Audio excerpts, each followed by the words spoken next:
नमस्कार, मैं संजय कुमार सिंह एडवोकेट कानपुर पुनः आपके समक्ष अपने चैनल पर एक नई वीडियो लेकर के आया हूँ।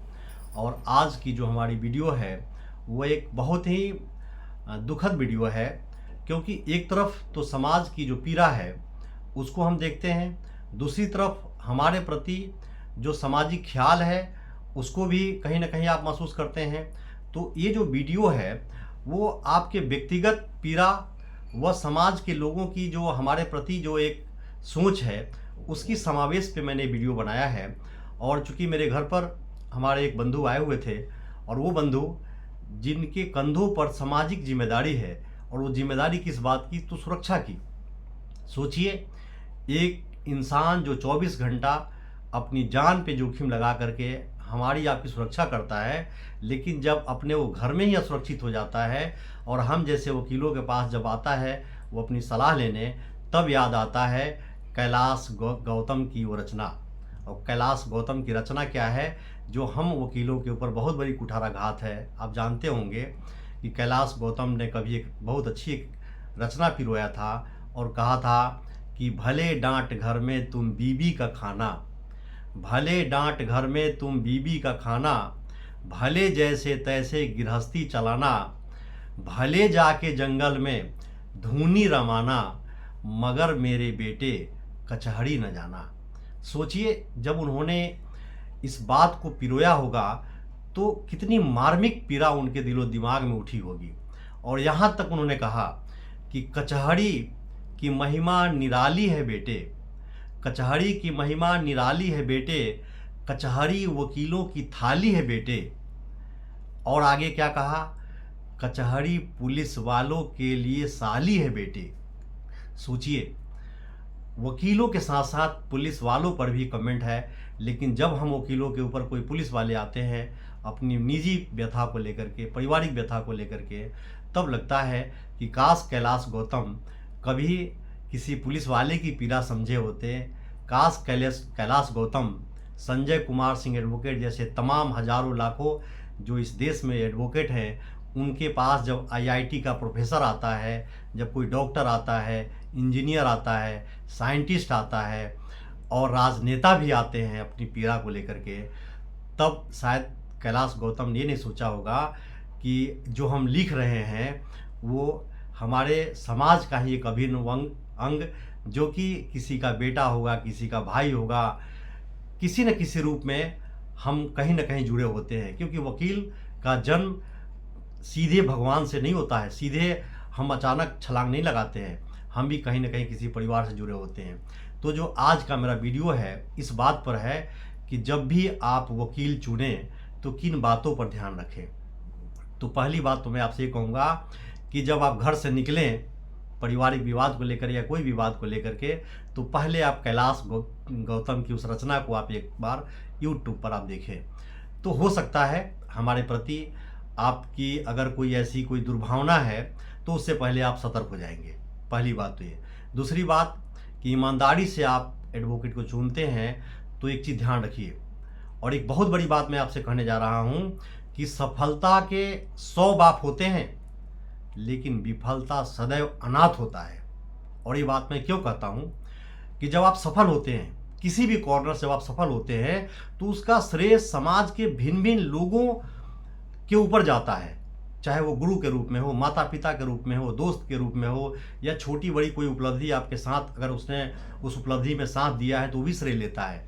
लेकिन जब आप विफल होते हैं तो फिर वही बात है कि बने के जीजा तो बहुत मिल जाते हैं, बिगड़े का कोई साला भी नहीं मिलता है। तो मैं यही कहूँगा कि इसके पहले कि कचहरी में जाकर के आप पछतावें कि मैंने कैसा वकील कर लिया, तो आज का जो मेरा वीडियो है इसी बात पर है। लेकिन इसका जवाब मैं बाद में दूंगा। इसके पहले मैं आपसे एक छोटी सी आग्रह करूंगा कि जब से मैंने वीडियो बनाना चालू किया है मैंने आप लोगों से कहा है कि कम से कम आप हमें सब्सक्राइब करें। उससे जो भी आपका लाइक मिलेगा, व्यूज़ मिलेगा, उससे मेरा मनोबल बढ़ेगा और कहीं ना कहीं मैं वीडियो और आगे भी मैं बनाता जाऊंगा। और जो भी बंधु आए थे उनसे मैंने वादा किया था कि आज का वीडियो मैं इसी बात पे बनाऊंगा। तो ध्यान रखिए मेरे भाई, आज समाज बदल चुका है, तकनीक बदल चुका है।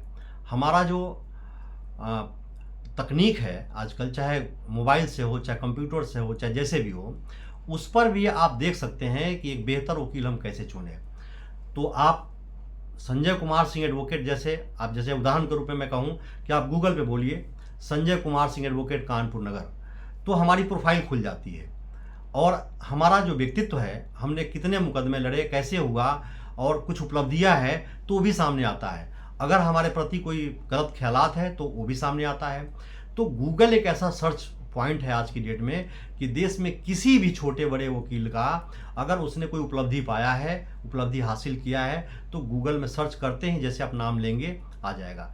या मान लीजिए किसी जगह पे आपको एडवोकेट चाहिए, तो जैसे आपने बोला टॉप एडवोकेट इन कानपुर, टॉप एडवोकेट इन दिल्ली, तो गूगल तो सर्च करके बताता है। कई बार जस्ट डायल वो भी आपको बता देता है, जस्ट डायल से भी आप देख सकते हैं आप। तीसरी जो पॉइंट है, बहुत अच्छी बात मैं आपको बताने जा रहा हूँ, और मैं यही कहूँगा कि हमारे किसी अधिवक्ता भाई की भावना को मैं ठेस पहुँचाने की नीयत से मैंने वीडियो नहीं बनाया है। तीसरा पॉइंट है ई कोर्ट। जब आप अपने मोबाइल में प्ले स्टोर से जब आप ई कोर्ट आप खोलते हैं, तो किस देश में किसी भी हिस्से का, न केवल राज्य, डिस्ट्रिक्ट, कहीं का भी अगर आप जैसे सर्च करेंगे आप, तो सबसे पहले ऑप्शन उसमें स्टेट का आता है, किस स्टेट में आप जाना चाहते हैं।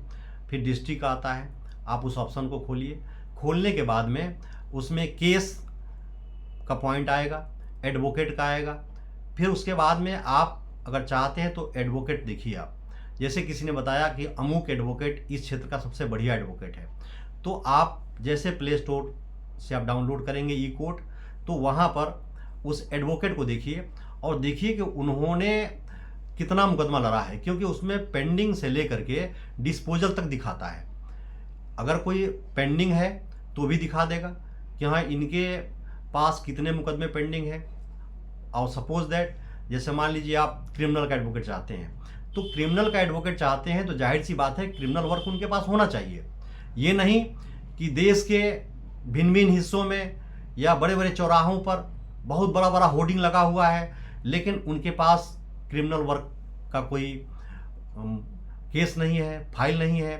तो आप जब कोर्ट में जाते हैं तो कई बार अपने को आप ठगा महसूस करते हैं। तो ये देखिए कि हाँ उनके पास रियल में वर्क कितना है, कितना ऑर्डर हुआ है, ये भी दिख जाएगा। तो सर्च जैसे आप करते हैं तो इससे आपको पता चल जाता है। दूसरी बात कि अगर आप वकील कर लिया आपने और पता चला कि नहीं वकील तो बहुत अच्छे हैं लेकिन वो क्रिमिनल के हैं, वो सिविल के नहीं हैं, तो इन बातों पर भी ध्यान रखिए कि जिस वकील के पास आप जा रहे हैं प्रॉपर उस क्षेत्र के वो एक्सपर्ट हैं कि नहीं है। और दो टुक उनसे पूछिए, क्योंकि पूछने में कोई बुराई नहीं है। क्योंकि गांव की एक कहावत है कि कोई महिला पहली बार घर से बाहर निकली और जैसे वो ऑटो पर बैठी तो बोली बेटा हम तो जीवन में पहली बार ऑटो पर बैठे हैं, कोई परेशानी तो नहीं है, गाड़ी आराम से चलाना। तो उसने भी ऑटो ड्राइवर ने कहा कि नहीं माता जी घबराइए नहीं, हम भी आज पहली बार ऑटो ड्राइव करने जा रहे हैं। तो माता जी तो और स्तब्ध हो गई और निशब्द हो गई कि हम तो पहली बार बैठे थे और ये भी ड्राइवर साहब पहली बार आए हैं ड्राइव करने। तो वहाँ आपका जीवन कितना सुरक्षित होगा। तो मैं ये कहूँगा कि जब आपको विफलता मिलती है तो विफलता में कई बार आप कोसते हैं, किसी बात को लेकर के नहीं, सीधे अपने वकील को लेकर के।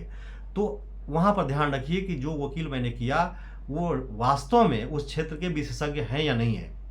दूसरी बात, जब आप वकील करते हैं तो सबसे पहले उनसे आप फीस तय कीजिए, चाहे वो फीस तारीख वाइज हो, चाहे वो फीस वन टाइम पेमेंट का हो, या मान लीजिए डिस्पोजल वाइज में हो। दाखिला में हम इतना देंगे, फिर उसके बाद दाखिला के बाद किस स्टेज में कितना हमारा डिस्पोजल लगा इतना देंगे, या कोई अमाउंट उन्होंने फिक्स किया तो उसके बाद फिर आप उनसे आप ये भी तारीख पे तारीख पैसा तय कर सकते हैं।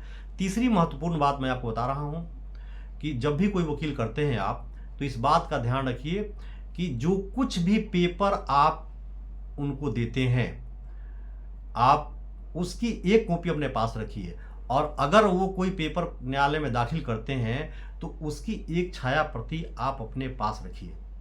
क्यों? इन फ्यूचर किसी बात को लेकर डिस्प्यूट हुआ तब वहाँ पर आपको दिक्कत आती है कि कहीं ऐसा तो नहीं कि वकील साहब आपको फाइल नहीं दे रहे हैं, आपको वकील बदलना है।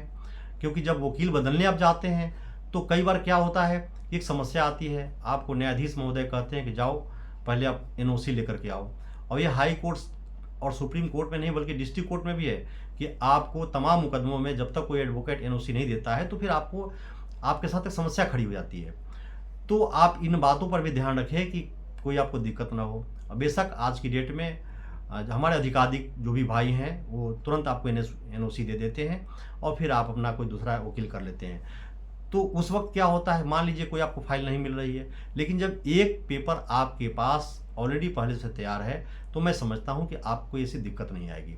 तो इन बातों पर आप ध्यान रखें कि वकील चुनने से पहले आपको क्या ध्यान रखना है, क्योंकि मैं यही कहूँगा कि जब आप सफल होते हैं तो उनकी प्रशंसा अनुशंसा की आप भरमार करते हैं, लेकिन जैसे आप विफल होते हैं तो आप उनकी बुराइयों को भी आप तिल का तार और राई का पहाड़ बनाते हैं।